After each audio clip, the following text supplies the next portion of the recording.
अल्लाह वबरकातुहू। Dear student, आज हम लोग कॉम्प्लीमेंट्री सॉल्यूशन जो कि हायर ऑर्डर डिफरेंशियल इक्वेशन में आता है उसमें कंडीशन वाले सवालों को हल करना सीखना चाह रहे हैं। और साथ में हम ये चाहते हैं कि इस तरह के जो सवाल दिए होते हैं इनको जब हम हल करते हैं तो हम उसके ऊपर जितने फ़िज़िकल सिचुएशन पेपर में हमारे साथ फेस करनी पड़ सकती है या रियल लाइफ में करनी पड़ सकती है तो हम थोड़ा बहुत उसके बारे में ज़रूर जान लें। अब याद रखें, जब स्टूडेंट ये खाली एक सवाल दिया होता है उसके साथ ये जो कंडीशनें दी होती हैं इनको हम इनिशियल कंडीशंस कहते हैं। अब आपसे को पूछे कि इनको क्या है, इन कंडीशन को इनिशियल कंडीशन यानी इनिशियल बाउंड्री कंडीशन कहते हैं। कोई बंदा आपसे अगर फिज़िकली पूछ ले कि एक सवाल को इनिशियल बाउंड्री कंडीशन क्यों कहते हैं, बाउंड्री कंडीशन स्टूडेंट दो होती हैं, एक इनिशियल बाउंड्री कंडीशन और एक होती है इनिशियल वैल्यू प्रॉब्लम होता है और एक को बाउंड्री वैल्यू प्रॉब्लम कहते हैं। असल में ये होता है कि ये जितने डिफरेंशियल इक्वेशन के सवाल होते हैं इनका मकसद किसी बॉक्स के अंदर मौजूद एक जगह से दूसरी जगह ट्रैवल करना होता है। इस वाली दीवार को हम लोग इनिशियल कहते हैं और उस वाली को फाइनल कहते हैं। सॉरी, ये आपको दिखाई नहीं दे रहा। ये जो दीवार है ये इनिशियल है, ये एक बॉक्स है, उसमें कोई वेव ट्रैवल किया, उसने एक जगह से दूसरी जगह पहुंची है, तो वो यहाँ से ट्रैवल करके एक जगह से दूसरी जगह जब पहुंची है तो जहाँ से वो शुरू हुई वो इनिशियल पॉइंट होता है और जहाँ पे ख़त्म हुई वो फाइनल पॉइंट होता है। अगर हमें किसी सवाल में इनिशियल कीमत भी दी हुई हो, फाइनल भी दी हो, तो उसे बाउंड्री वैल्यू प्रॉब्लम कहते हैं। और अगर आपको कहा जाए कि इनिशियल कंडीशन जो है वो आपको यहाँ पर जो दी होती है वो क्या हो, जो दोनों अगर जो कंडीशन हो वो सारी इनिशियल ही दी हो, इनिशियल का पता कैसे चलता है यहाँ से देख के। अगर यहाँ ब्रैकेट के अंदर दोनों कीमतें एक जैसी हों तो हम कहते हैं कि ये इनिशियल वैल्यू प्रॉब्लम है। अगर यहाँ मौजूद कीमतें दोनों डिफरेंट हों तो इसका मतलब है वो बाउंड्री वैल्यू प्रॉब्लम होता है। उधर कीमतें डिफरेंट हों तो उससे कोई फ़र्क नहीं पड़ता, ये दरमियान में मौजूद जो कीमतें हैं ये अगर चेंज हों तो वो बाउंड्री वैल्यू प्रॉब्लम होता है और सेम हो तो उसको हम इनिशियल वैल्यू प्रॉब्लम कहते हैं। अब स्टूडेंट अगला सवाल है कि ये ना दी हों तो सवाल को कैसे हल करते हैं, जो कि हमने सीखा है। और अगर दी हों तो फिर भी वैसे ही हल करते हैं, लेकिन सॉल्यूशन के अंदर से कांस्टेंट रिमूव करने होते हैं। अब हम आते हैं इस सवाल को हल करते हैं और जज करते हैं कि हमें इस सवाल के कितने तरीके से हमें कोई भी किसी भी ऑब्जेक्टिव पॉइंट ऑफ व्यू से हमारी रियल लाइफ इश्यूज़ में और कहीं भी हमें कोई अगर एग्ज़ाम में कहीं हमें को फंसाना चाहता है, रोकना चाहता है, तो वो हमें रोक ना सके, हम उस पॉइंट ऑफ व्यू से क्वेश्चन को देखते हैं।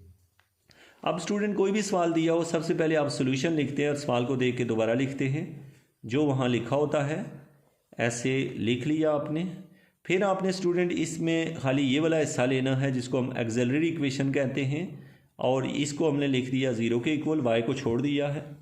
अब स्टूडेंट किसी तरीके से इसको रूट निकालने होते हैं, हल करने हैं, और वो फैक्टराइजेशन से हो सकता है क्वाड्रेटिक फार्मूले से, जैसे कि इसके रूट बन रहे हैं +9d - -9 = 0। अब यहाँ से मैंने d लिया कॉमन तो d + 9 और यहाँ से -1 कॉमन लिया d + 9 = 0, ये लिख लिया। यहाँ से मेरे पास आ गया d - 1 और d + 9 = 0। यहाँ से कीमत निकली है एक d - 1 = 0 और दूसरी है d + 9 = 0। यहाँ से बेटा आया है d = 1, यहाँ से d = -9, ये हमें 1 और -9 मिल गया है। अब स्टूडेंट आपका सवाल है कि जब हमें ये मिल जाता है तो ये दोनों रूट चूँकि मुख्तलिफ हैं तो इनको हम कहते होते हैं डिस्टिंक्ट रूट, मुख्तलिफ रूट।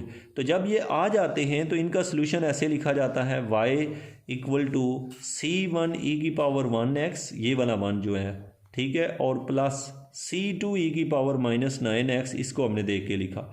इसकी सारी जनरल कंडीशंस जो हैं स्टूडेंट वो मैंने पीछे डिस्कस की हुई है, मतलब प्रीवियस वीडियो पहले देखें और फिर इस पे आएँ।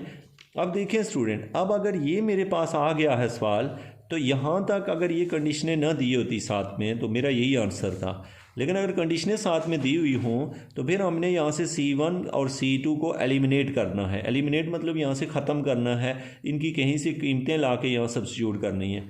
अब स्टूडेंट 2-3 चीज़ें नोट कीजिएगा। नंबर 1, कोई बंदा आपसे ये डिमांड करे ना अगर कि ये जो दिया हुआ क्वेश्चन है, मसलन आपको ये जो सवाल दिया हुआ है, इस सवाल को कोई अंदर डी का स्केयर था। अगर डी की ताकत 2 हो तो कंडीशनें भी 2 दी होंगी, अगर ताकत 3 हो तो कंडीशनें 3 दी होंगी, और अगर ताकत 4 हो तो कंडीशनें भी 4 दी होती है। तो जब भी कोई डिफरेंशियल इक्वेशन दी होती है तो उसके साथ जितने आर्डर का डेरिवेटिव होता है उतनी ही साथ कंडीशन दी होती हैं।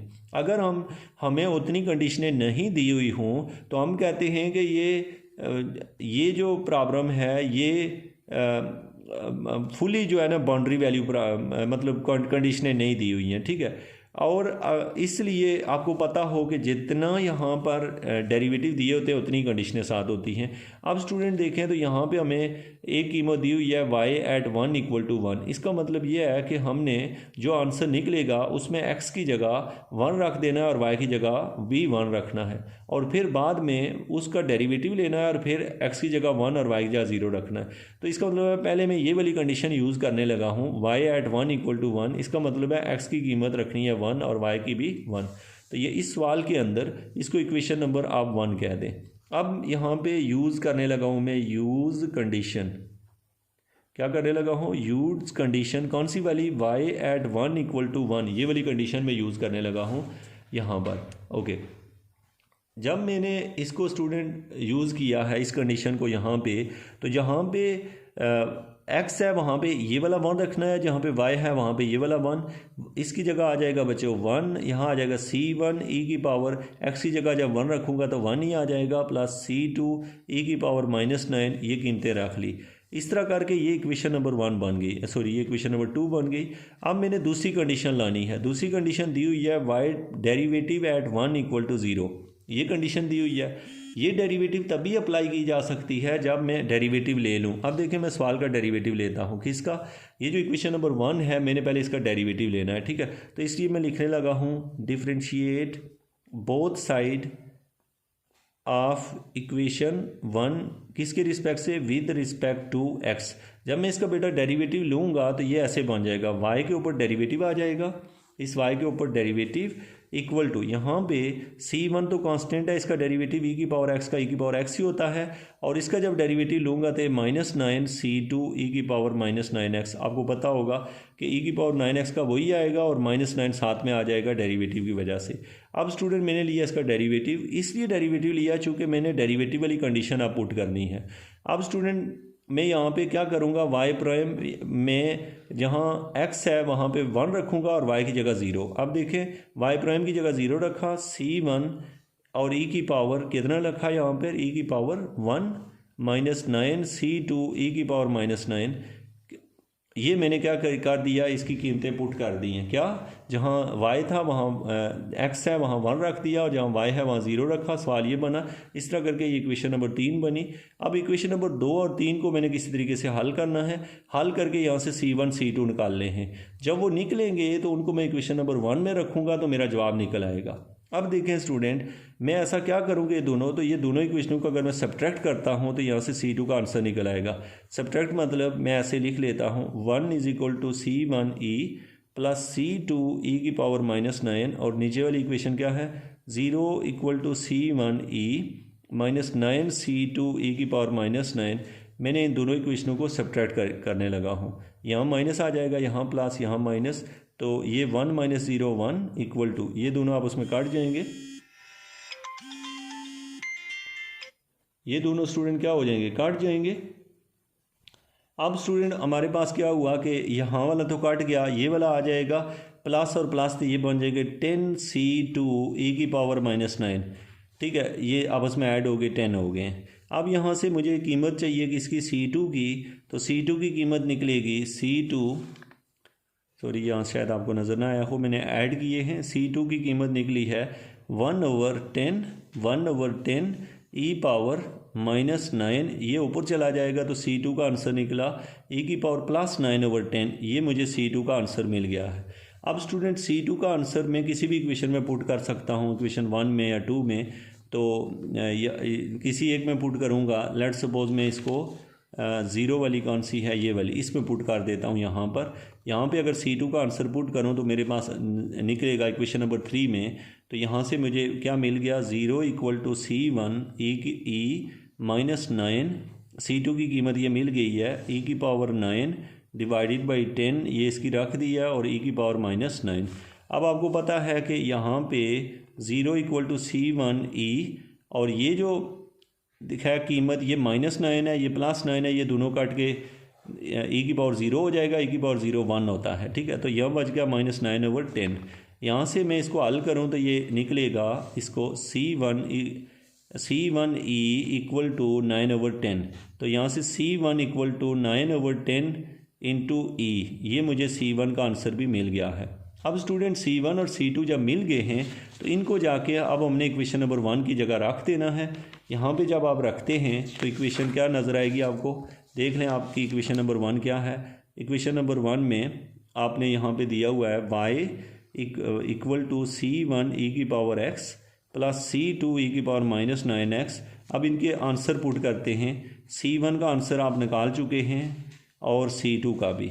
अब देख लें C1 का आंसर क्या है, C2 का तो ये लिखा हुआ है e पावर 9/10, और C1 का आंसर निकला हुआ है 9/10 e, ये नीचे e है। ये कीमतें यहाँ पुट कर दें तो y is equal to C1 की कीमत है 9/10 e पावर x, और प्लस यहाँ पे C2 की कीमत है e की पावर 9/10 और e की पावर -9x। तो ये कीमतें निकली हैं। इसको मज़ीद आप सिंप्लीफाई कर सकते हैं। y इज़ इक्वल टू 9/10, ये जो e है उसके साथ माइनस हो जाएगा, x -1 आ जाएगा क्योंकि इसकी ताकत 1 है, ऊपर जाके माइनस हो जाएगी, प्लस यहाँ पे जो कीमत है ये बन जाएगा 1/10 e की पावर 9 - 9x। तो ये ओवरऑल हमारे पास क्या निकला, रिजल्ट निकला है।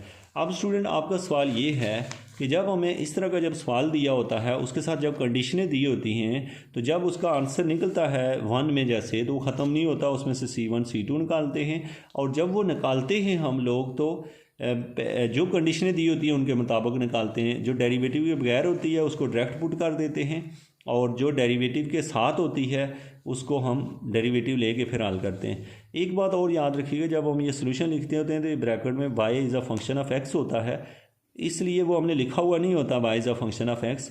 वो यहाँ पे इसीलिए आप जब पढ़ते हैं ना तो यूँ लिखा होता है, तो इसका मतलब होता है y is a function of x, और ये 0 मीन y की कीमत 0 है। ये बात आपको अगर नहीं भी समझ आई तो नेक्स्ट जो वीडियोज़ होंगी उनमें मज़ीद डिस्कशन के ऊपर आपको ये समझ भी आ जाएगी। होप्स हो कि इनिशियल वैल्यू प्रॉब्लम जो होते हैं वो भी आप सॉल्व कर सकेंगे। Thank you so much.